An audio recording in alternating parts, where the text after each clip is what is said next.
మనం అందరం కూడా ఈరోజు ఇక్కడ ఏకమయ్యాం. ఈరోజు నేను మీ అందరితో కూడా పంచుకునే కొన్ని విషయాలు నా మనసు నుంచి కూడా వస్తూ ఉన్నాయి.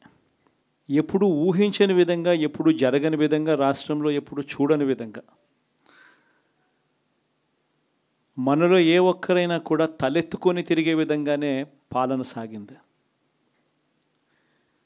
రాష్ట్ర చరిత్రలో ఎప్పుడు జరగని విధంగా ఏకంగా 99% మేనిఫెస్టోలో చెప్పిన హామీలను అమలు చేసి ప్రతి ఇంటికి కూడా ఆ మేనిఫెస్టోను తీసుకొని పోయి, అక్క మీరే టిక్కు పెట్టండి,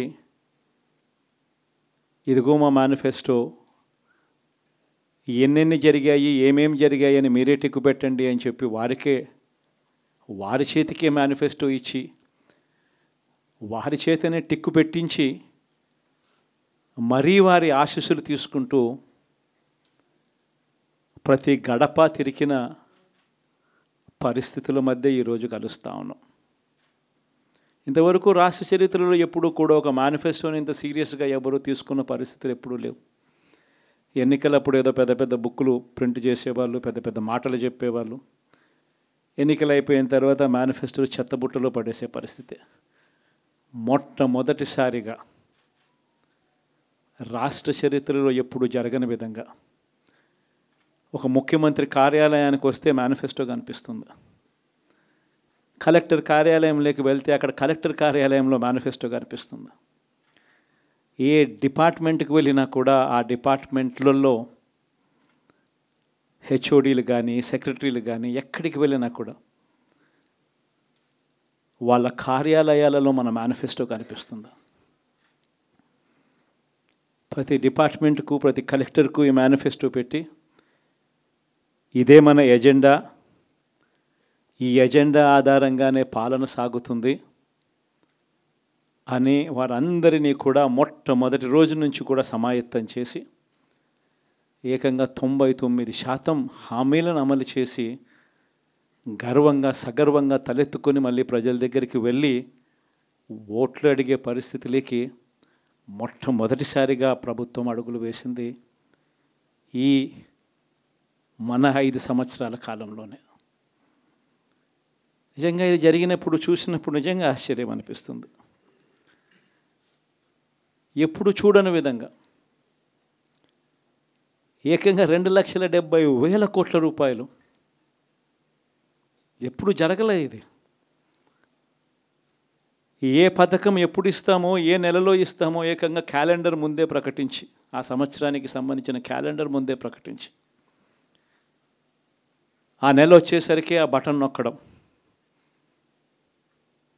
నా అక్క చెల్లెమ్మల కుటుంబాల ఖాతాలకు నేరుగా వెళ్ళిపోవడం ఎప్పుడు జరగల. నిజంగా ఒక్కొక్కసారి అనిపిస్తుంది,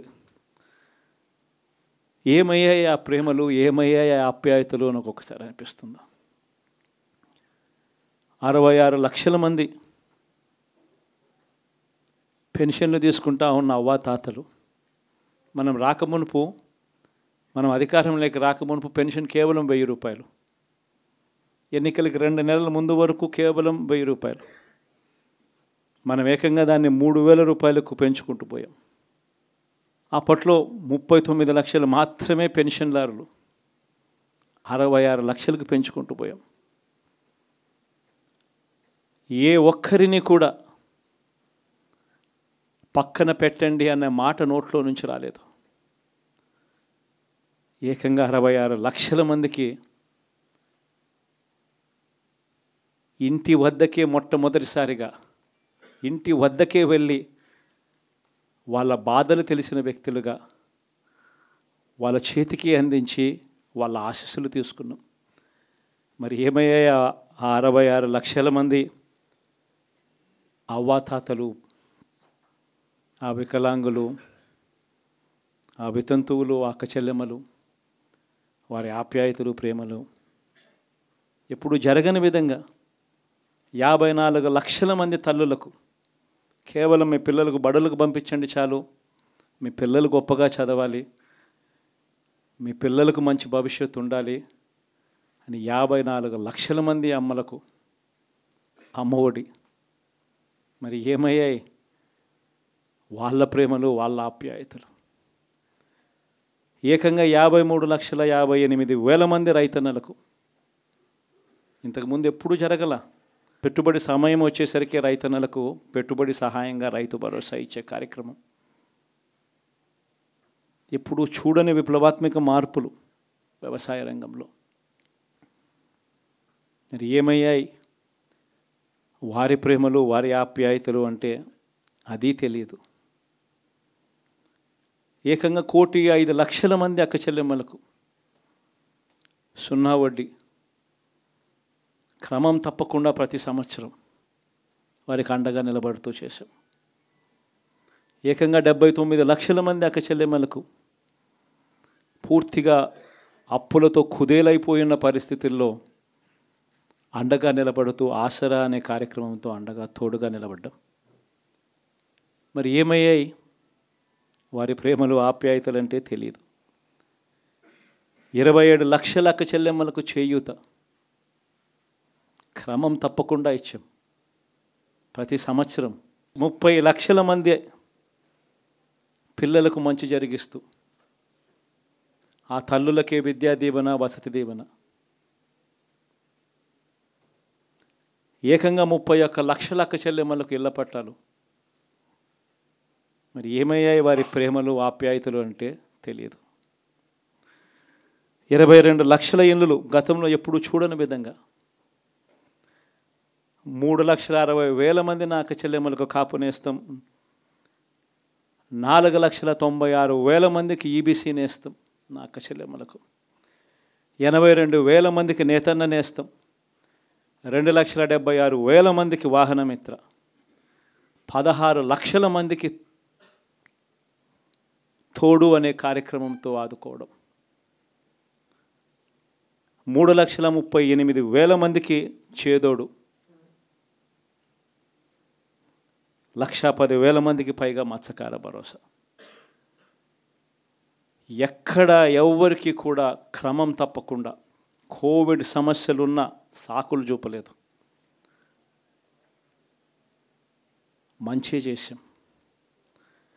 ఎప్పుడు చూడని విధంగా,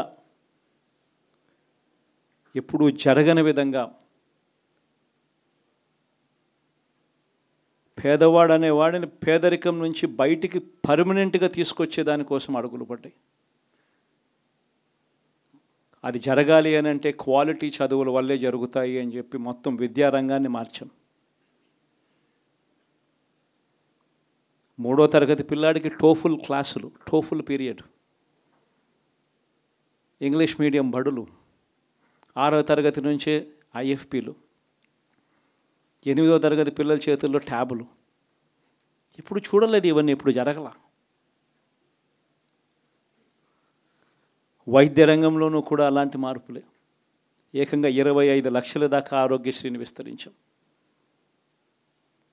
1,050 ప్రొసీజర్లు ఉంటే 3,300 ప్రొసీజర్లకు తీసుకొని పోయాం. ఆరోగ్యశ్రీయే కాదు, ఆరోగ్య ఆసరా దగ్గర నుంచి గ్రామ స్థాయిలో విలేజ్ క్లినిక్ దగ్గర నుంచి ప్రతి పేదవాడికి తోడుగా ఉండడం. ఎప్పుడు జరగలేదు ఈ మార్పులు. ఏకంగా 54,000 మంది డాక్టర్లు, నర్సులు, పారామెడిక్స్ రిక్రూట్మెంట్ గవర్నమెంట్ హాస్పిటళ్లలో చేసి ప్రతి పేదవాడికి అండగా ఉండడం. వ్యవసాయంలో కూడా విప్లవమే. ఏకంగా ఆర్బీకేలు చేయి పట్టుకొని నడిపిస్తూ గ్రామ స్థాయిలో కనిపించాయి. విద్య, వ్యవసాయం, వైద్యం, సామాజిక న్యాయం,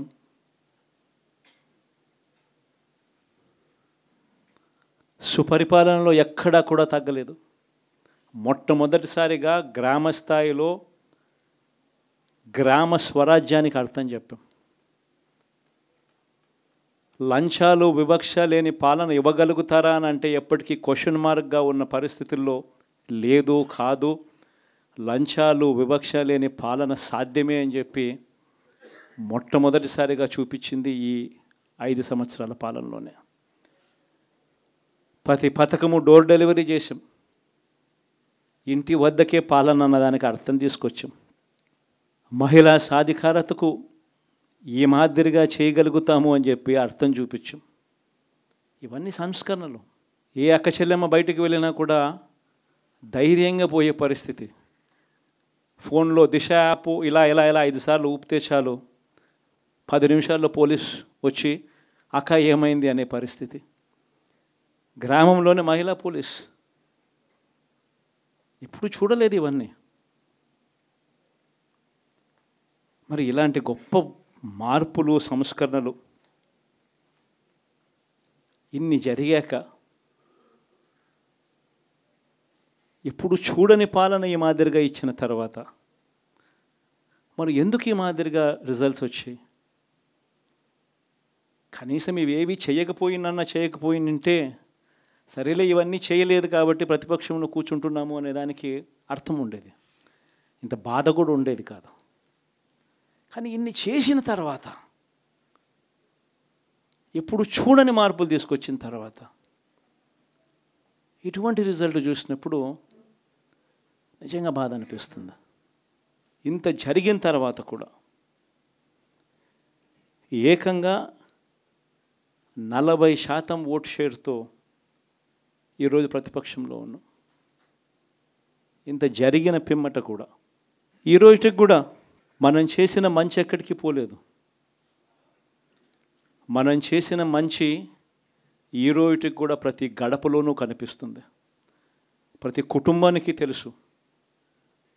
ఇంతకుముందు గతంలో ఎప్పుడు జరగని విధంగా నా కుటుంబానికి, నా ఇంటికి మంచి జరిగింది, అది వైఎస్ఆర్సీపీ పాలనలోనే జరిగింది అన్నది ప్రతి ఇంటికి తెలుసు. ఆ చేసిన ఆ మంచి ఎక్కడికి పోలేదు. ఆ మంచి ఎప్పటికీ మనకు శ్రీరామ రక్షగానే బ్రతికే ఉంటుంది. మనం చేసిన ఆ మంచి బ్రతికే ఉంది. విశ్వసనీయతకు అర్థం చెబుతూ